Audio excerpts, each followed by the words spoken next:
Стадион. Емисија за вашата вистина. Се е окей.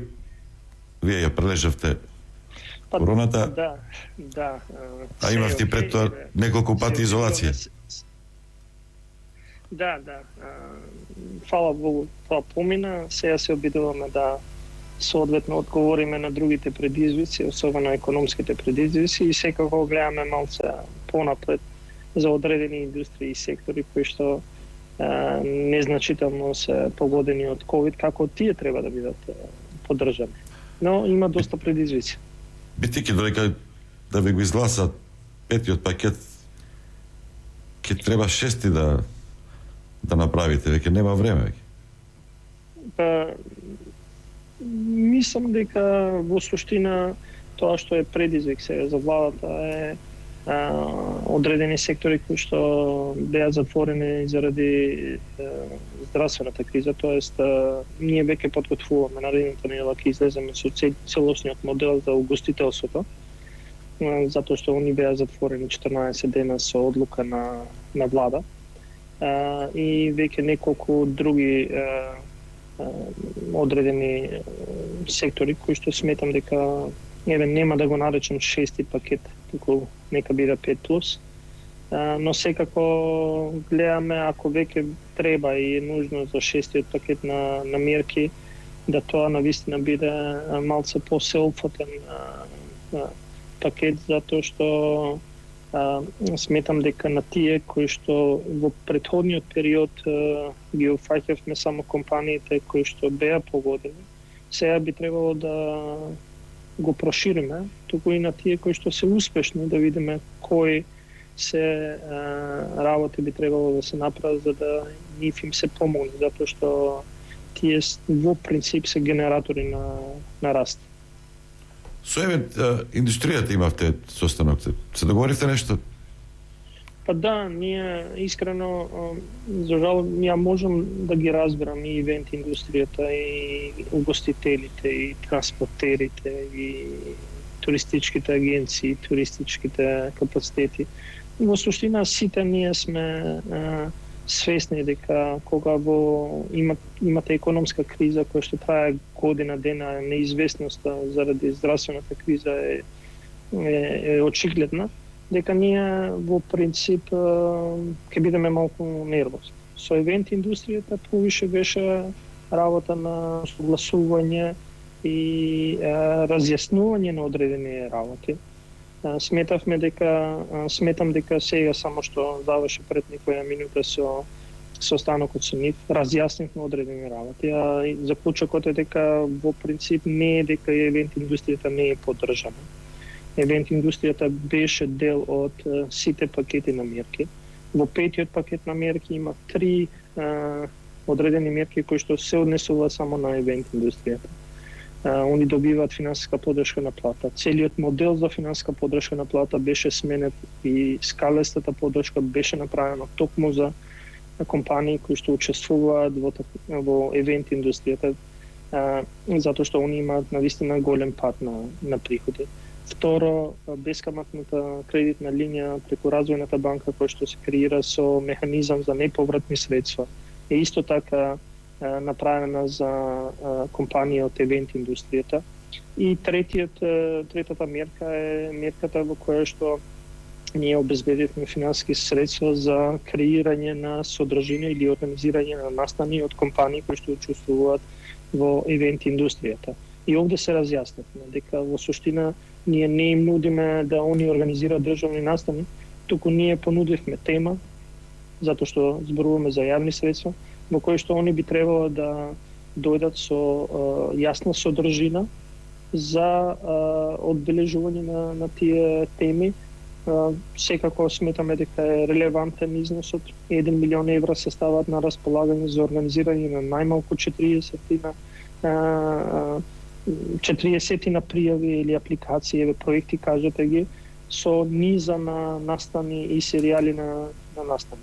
Ги утончувавме критериумите до пред час и мислам дека секако сваќаме дека кога се сака ќе се најде заедничко разбирање.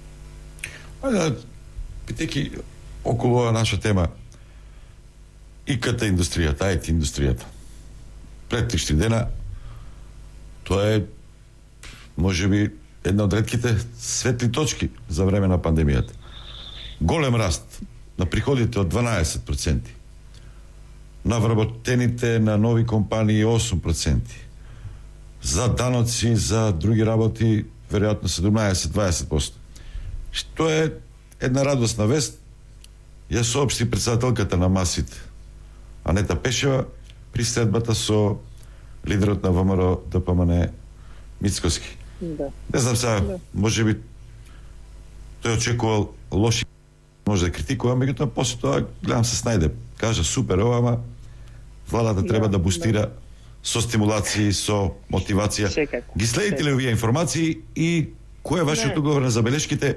Вие имавте во програмата дека ќе ослободувате од одредени даночни зафати, ќе ослободувате, односно ќе ослободите оваа индустрија, дека ќе се обидете поволности други да направите за да се направи една своевидна силиконска долина. Значи, кој е вашиот одговор на ова што го слушнавте? Ви изненади тоа или очекуване?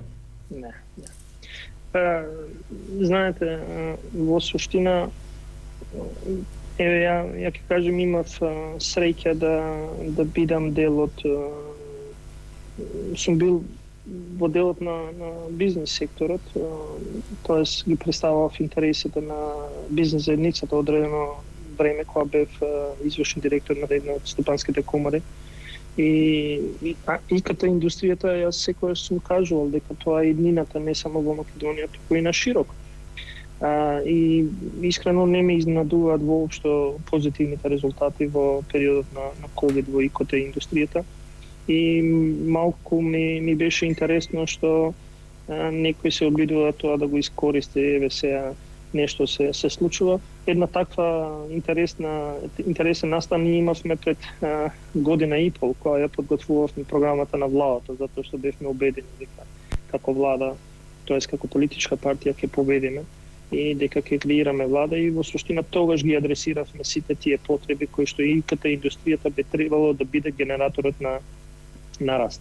Без разлика што тогаш кога ги посетивме, ние зборувавме за важноста на ИКТ секторот, без разлика на тоа што не бевме се уште сите свесни дека ковидот ќе направи таква дисторзија на светско ниво. И сега само се покажа дека тоа што ние го ставивме во прво политичката програма, а потоа и во владината програма, дека иднината на нашата нова развојна економија е инвестирање во дигитализацијата и во ИКТ секторот како таков. И затоа сметам дека не беше за изненадување позитивните резултати. Секако овој сектор и во изминатиот период на ковид кризата не беше, да кажеме, заборавен. Ние со нив работиме на особено со МАСИТ, како комора која што ги представува интересите на компаниите во IT секторот, работиме на неколку области. Работиме во областа на намалување на парафискалните давачки, затоа што тоа е доста еден, да кажеме, терет не само за компаниите во ИКТ секторот, туку воопшто, но со нив работиме на тоа. Они се составен дел од платформата за јавен приватен диалог, кај што ги отвараме и секако затвараме сите други теми кои што се во интерес на развојот на ИКТ секторот. И трето, например, со МАСИТ ние работиме во советот за стартап, кај што ИКТ секогаш е еден од приоритетите како таков. Дополнително ние во владината програма, токму тоа што го кажавме дека ќе влеземе во низа на даночни реформи во секторот на ИКТ, затоа што тоа се познати механизми за да се стимулира уште повеќе. И затоа јас освен што се радувам што ИКТ докажува дека и во период на ковид и тежок период знае да раста, Тоа ни дава уште еден дополнителен аргумент дека треба да побрзаме со даночните реформи независно на тоа што се наоѓаме во ковид период. И таму само за подсетување рековме дека ќе работиме на намалување на данокот на личен доход и целта е 2023 сега само со мало одложување, најверојатно почеток на 2024 да биде нула данок на личен доход во ИКТ секторот за сите кои што ќе работат во тој сектор. Но таму има и други даночни стимулации за кои што зборуваме, затоа што сметаме дека тоа навистина Македонија ќе направи конкурентна земја за овој сектор. Но има вообичаено во ИКТ секторот има две страни. А тоа е дали зборувате за ИКТ сектор во кој што ги давате услугите како аутсорсинг во смисол на некоја бара услугата и нешто како во лон производството во текстил. Дали сакате да креирате сектор во кој што ќе имате лон производство или ќе имате креирање на бренд. И ние во суштина во ИКТ секторот сметаме дека со даночните реформи и креирањето на овозможувачка околина дека треба да креираме сектор во кој што креираме брендови, тоест креираме продукти, а не влегуваме во некој аутсорсинг. Дали тука ќе биде проблем? Ќе ви се налутат и ви се лутеа претходно ако го уверете прогресивното одначување. Повелете за прогресивното одначување. Да, значи велам на прогресивното одначување во суштина ние како влада не отстапуваме затоа што сметаме дека тоа е праведно одначување. Но мора да има одредени исклучоци. ИКТ секторот не само во нашата држава, туку на широко во светот, особено во потребата на поголема дигитализација, мора да биде исклучок. И затоа сметаме дека нема да се коси со било кои даночни реформи кои што ги правиме во сегментот на прогресивното одначување, затоа што сметаме дека кога имате мал развиен сектор, а сметате и верувате дека потенцијалот е многу голем, дека во суштина соодветно треба да тоа го поддржите. И затоа јас останувам на ставот дека ИКТ секторот ќе треба да биде изоставен од сегментот на прогресивното одначување, особено во еден значителен временски период, затоа што навистина он не само ќе постигне да тој сектор го зајакне, придонесе уште повеќе кон развојот на целокупната економија, но тоа е има уште еден друг социјален момент, а тоа е дека он згрижува социјален капитал, тоест луѓето. И во суштина младите, но и сите кои што се склони да бидат дел од ИКТ секторот, наместо да мигрираат од државата, ќе останат во нашата земја да придонесуваат и да работат. И тоа е дополнителен елемент кој што сметаме дека не треба да го забораваме и затоа мораме соодветно да постапиме во овој сектор. За крај само една реченица, две. Какви се информациите за стопанските трендови? Оваа година ќе биде во рамките на проекциите, ќе биде подолу, погоре, има ли нешто позитивно или се уште негативно? Не, мислам дека искрено полошо од минатата година ништо не може да биде. И затоа сме сите согласни.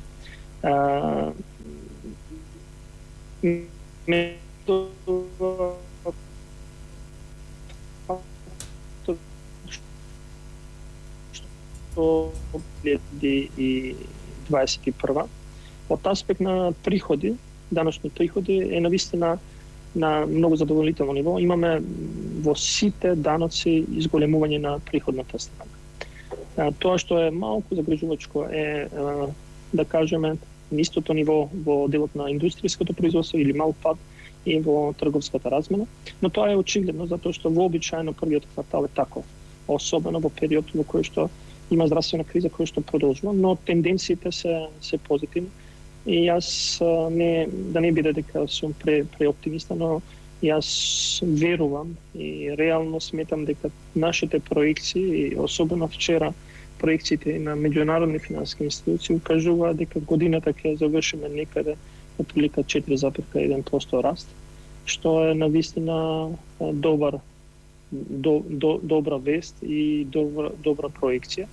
Бидејќи секојдневно зборувам со различни заинтересирани страни, дали се тоа странски компании, дали се тоа домашни компании, дали се тоа инвестиции во енергетика или во други сектори, уште повеќе ми го потврдуваат оптимизмот. Тоа што навистина малце ме загрижува е однесувањето на политичките партии и неразумноста која што ја покажуваме во тешки периоди, која сметам дека сплотеноста и разумот треба да преовладее над се, затоа што го имам кажано во некои други моменти и дека место за политичка битка ќе има, но веројатно би требало тоа да биде во момент кога на сите ќе ни биде многу полесно, а тоа нема да ни дише ковид на врат, туку ќе бидеме малце ослободени од таа страна и тогаш ќе имаме место за политички мегдан, а до тогаш сметам дека навистина треба да преовладее разумот и заедно да смогнеме сили. И знаете, во вашата емисија еднаш зборува со други соговорници кои што не припаѓаат во иста политичка партија, затоа што сметам дека за доброто на нашите сограѓани, на сите нас, не треба само еден да се грижи, треба сите заедно да се грижи. Благодарам. Стадион. Емисија за вашата вистина.